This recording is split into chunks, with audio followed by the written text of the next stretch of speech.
Seems fair to me. Yes, it did.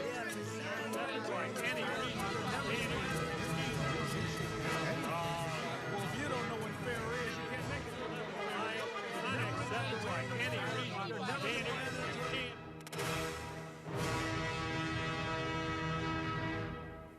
Donnybrook is made possible by the support of the Betsy and Thomas Patterson Foundation and the members of 9PBS. Oh, it's cold outside, but we've got some hot topics. Thank you very much for joining us for this edition of Donnybrook. Let's meet those who are assembled around the big table for this night's broadcast, starting with Amy Marxkors, co-host of The Show with Chris Ranji on KMOX, sitting in for Wendy Weiss, who's taking the week off. Mr. Bill McClellan from STLtoday.com and the St. Louis Post-Dispatch. Ray Hartmann from RawStory.com, the Riverfront Times, and KTRS, where he hosts St. Louis in the Know, weeknights 9 to 11. And from the St. Louis American, we welcome Alvin Reid, where he's the sports editor, sports columnist, and editor. And tomorrow you're going to be a bell ringer because we're going to be at the Schnucks in Ladue, ringing bells for the Salvation Army from 4:30 to 6:30. Absolutely. Looking forward to it. We haven't got to do it in a couple of years, so it's good to be back. That's right. We're inviting everybody to come out and celebrate and support the Salvation Army.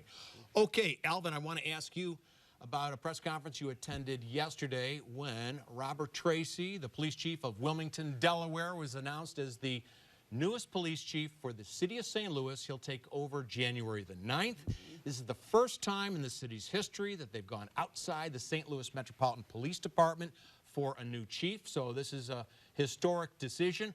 Overall, what are your thoughts for Chief Tracy? Well, it was just when Chief Tracy walked in, okay, it wasn't like you heard, but it was almost like the reaction was like, hey, we really thought that another, Larry Boone was going to be hired from Norfolk. And I was thinking to myself that, well, you kind of favored this guy, because I went to the town hall too and saw them all speak, and I liked Tracy as far as been there, done that. He has been places where crime was reduced.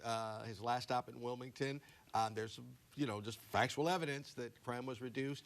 I like his background. I mean, whatever we got going on at the St. Louis Metropolitan Police Department probably pales in comparison to New York Police Department and Chicago. But so why was I surprised that, he got the job? But I think it's a good hire. I think I've thought the last two hires that we should get a police chief that knows nothing about St. Louis, and I think we've got one now, and I think it'll work out well.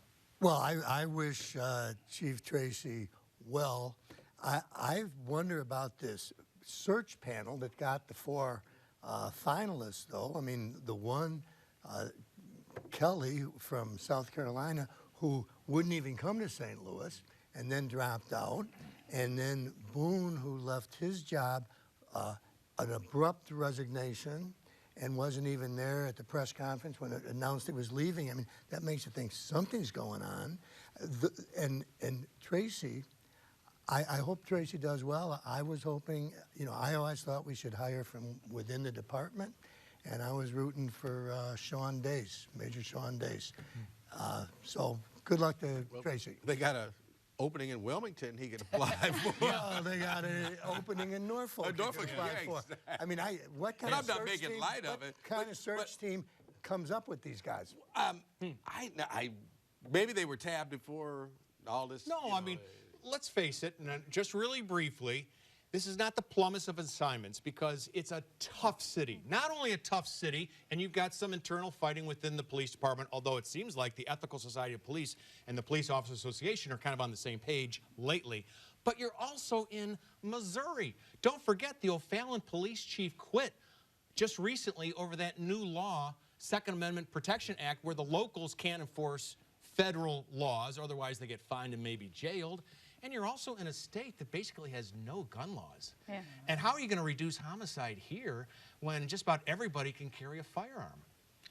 Yeah, I think, don't you think getting an outsider could be a positive here? Because there's so much political infighting. We talk about how things don't get done because they turn into arguments. It turns into personal issues. And you have that outside person come in with an objectivity that just is, get your act together, get a grip. I think St. Louis likes to think that it's special. Like, oh, no, but we're extra special. That's why the crime continues. We're not special. New York has crime. Chicago has crime. Bring someone in who's been in those cities and can tell us to get our act together. Amy, I've been trying to explain this to them. You did it much better than I do.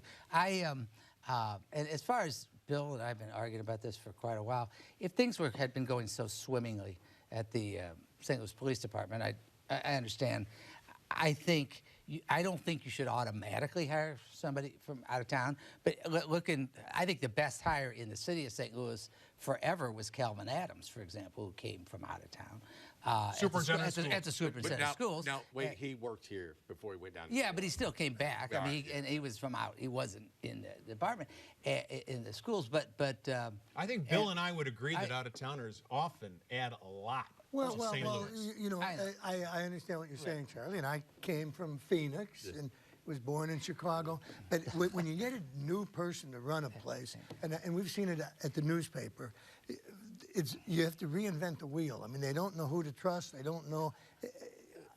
There's a certain benefit, I think, to having somebody who knows the players, knows the I don't think landscape. so. I think you need fresh blood, and I agree that fresh blood is necessary. But do you find it unusual that the man is going to fight homicide, but last year Wilmington, Delaware had more homicides than in any other previous year in You've got to the city's understand, history. homicide rates are not going to be raised or lowered by a police chief. I mean, That's you can not what do. he said. Well, then I disagree. I will say this: I was a little surprised. I mean, race is a big deal in policing, and I was surprised they went with a white guy. And I mean, some of my best friends are white, so I'm not arguing that they shouldn't have. But the one person I trust, well, the people I trust on this, in terms of this, are Dan Isom and Tashara Jones. It depends on your bias. I think they probably have a good handle on what they're looking for. They're still the bosses, and I think that the idea of starting fresh with somebody that's not there, who does seem to have a lot of qualifications, at least you got to give him a chance. You got to see what he does. Let's move on to you, Bill McClellan. It's quite the story. Lamar Johnson was convicted for a 1994 murder.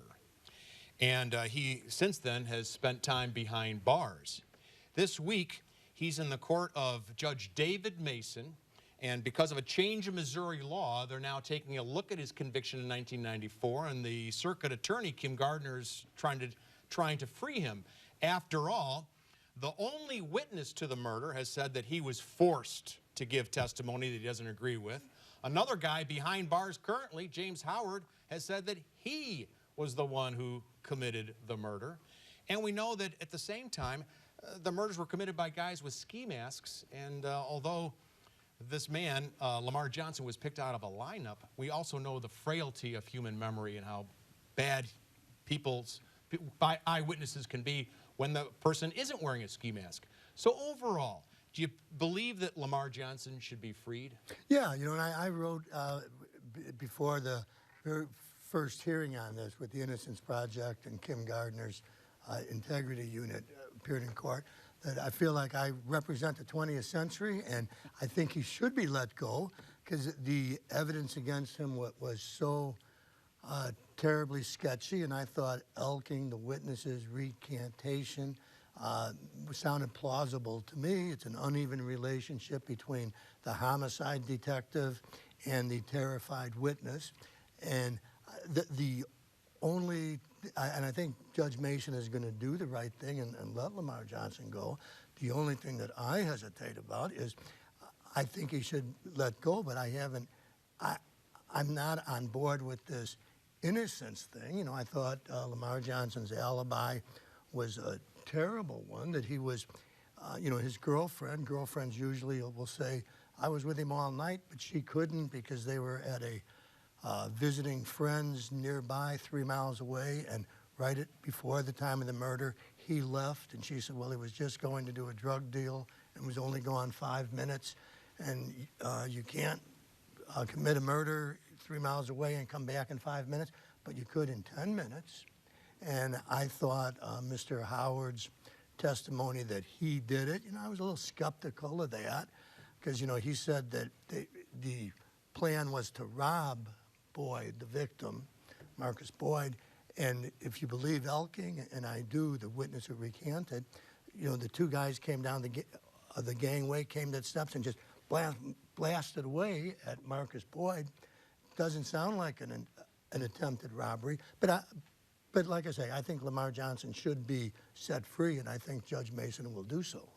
I just, based on everything, and just because I haven't been in the courtroom, I basically could just read what's coming out each day, and I just believe, and this is, when the people who we're talking about here were bad people, but I believe Howard, and because of everything else is the way it's been lined up, especially, and I'll add just this little part, I think people get remorseful for things maybe over years. The fact that they're already saying like, hey man, I jammed you up, but I think you'll be all right, like within days of the murder, kind of tells me that, no, they're telling the truth, because I don't think they really realized, like this, he's gonna go to prison for a very long time. And then all of a sudden they realize he might go to prison for a really long time.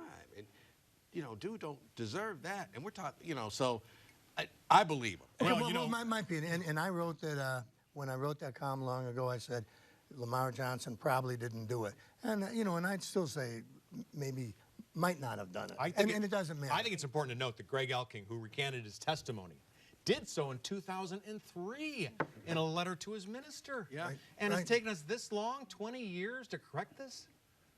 And I think a lot of this is when you don't know all the facts, when you're not there, you sort of rely on what you think, and it's definitely bias, but you rely on the people that are there. I think the judge, I happen to know David Mason, who I just think is a wonderful guy. I mean, I'm assuming he'd be as good a judge as he's a good person. So I'm with you that sort of, I'll trust that. And then you got Eric Schmidt on one side, which, the guy that's been... He's representing the 20th century. Well, and he's also... This is the guy that has been one of the national leaders on promoting the big lie for 2 years. I don't think this really has anything Well, to do I kind of do. I tell you what. because it's his office. It's his office. Let me just put it this way. Let me shock you for a moment. I think this is the Circuit Attorney Kim Gardner's finest hour. Well... Yeah, and I don't say that often about this circuit attorney. I was going to say that. The other party, regardless of what people think of Kim, is the Innocence Project is a wonderful organization that has done amazing work. So I kind of come at it from that without. And then the other thing I thought was, if they really wore ski masks, my question is, do they wear ski masks in the lineup? I mean, how would you pick somebody out of a lineup? That from the beginning, that was very sketchy. I mean, the whole idea, how are you picking somebody out? He said he recognized the eyes. Come on. I know. It's and ridiculous. you talk about bias. It is a bias. I'm a friend of Dwight Warren, who was the prosecutor, and Joe Nickerson, who was the detective. So. Dwight Warren, I like. He does not look good here. He was paying off the parking tickets of the eyewitness, and he didn't tell the defense. Both actions were bad in this case. Hey, I want to ask you, Amy Marxkors, about Dan McLaughlin. It was announced today that he has resigned as broadcaster of the St. Louis Cardinals for Bally Sports Midwest. Apparently, it's being described as a mutual decision. He wants more time with his family. But if he pays a penalty, is contrite, and cleans up his act, do you think he'll be behind a microphone in St. Louis once again? I really don't think so. I mean, not with the Cardinals. You can't do that. This is a third time. It's a persistent offender. And first and foremost, it's so sad from a human perspective. Thank goodness no one got hurt or killed. Can you imagine? I mean, just how tragic that is. It's so easy not to drink and drive these days. It's easier than ever. And you can't ignore that fact. So as a man, as a husband, as a dad, it's sad that he has issues he needs to deal with and that he made this horrific decision. The Cardinals, it was astounding that they allowed him back after 2. Remember, he had 2 in a span of 16 months about a decade ago. So with the Cardinals, absolutely not. In St. Louis, I would be surprised because what I think is his level of talent and skill as a broadcaster, he would have to take a position in St. Louis that is below that, if that makes sense. And if he wanted a higher position, it would have to be in a different city. But I think it's going to be rough for him to resurrect his career. I think he can, but not here, and it will look very different. And I think the Cardinals have there's an image with the Cardinals, all right, and Cardinal Nation and all that, and it kind of like gets on my nerves, quite frankly. The Cardinal way. Yeah, the Cardinal way, because it's a certain holier than thou kind of thing, you know, like baseball heaven. And I thought, like you, after number 2, we said like, well, he's with us. And the rest of the world is saying like, well, you know, most people who aren't, you know, with you under this Cardinal umbrella, if this was their behavior, they would probably not be on the radio, would not be on, you know, whatever. If they were like on TV, radio, maybe working in a newspaper. So I thought there was a special kind of dispensation for him. And now that it's been number 3, I don't think there's any way. And I don't think I just don't see him having a really prominent position on television again in this area. It would look bad and send a horrible message. Well, I recall G. Gordon Liddy had a radio show. In fact, there was a time when radio talk show hosts were kind of like the scoundrels a lot had. In fact, it's continuing that tradition. Arguably. Wait, I was going to say, well, wait. I've hosted radio programs. In the industry, radio hosts are kind of Motley Crue. We're bottom feeders along with the telemarketers, you know, I'll own that. bankers. But no, I agree with what you're saying about him in terms of getting a position. I never say never about people coming back in this market in radio. There's been a lot of examples of people you said they'd never come back, and they keep coming back, and then they leave, they come back again. I don't know, but to your point that I think is really important, if he wants to come back at the kind of level of his talent, and it is considerable, he might be better off getting a fresh start in another market. It's not like this isn't going to be known, but it's not going to be top of mind, and that might be the best for Dan. And as I say, my concern, I said last week, I wouldn't be surprised, or I wouldn't hold it against the Cardinals.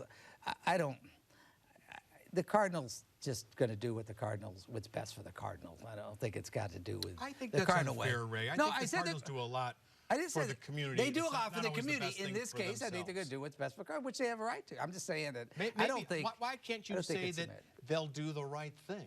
Because I don't think that I think they. Well, I just don't want to make. Well, let me ask you. I think people doing the right thing. Let me ask you about Vicky Hatrzler, the retiring member of the U.S. House of Representatives, Congresswoman from Missouri. Last week, she spoke passionately against the law that was later passed and then signed by the president that protects same-sex marriage and interracial marriage. But she was against that legislation and came to tears. In your column this week in the RFT, you really take her on, accusing her of bigotry 2, 3, 4 times. Yeah, well, that's what it was. I mean, I will say, if she was looking for national attention, she got it. Stories all over the country. That it's one thing to have, and again, she led the way in 2004 when Missouri passed a constitutional ban on same-sex marriage by a 70-30 margin.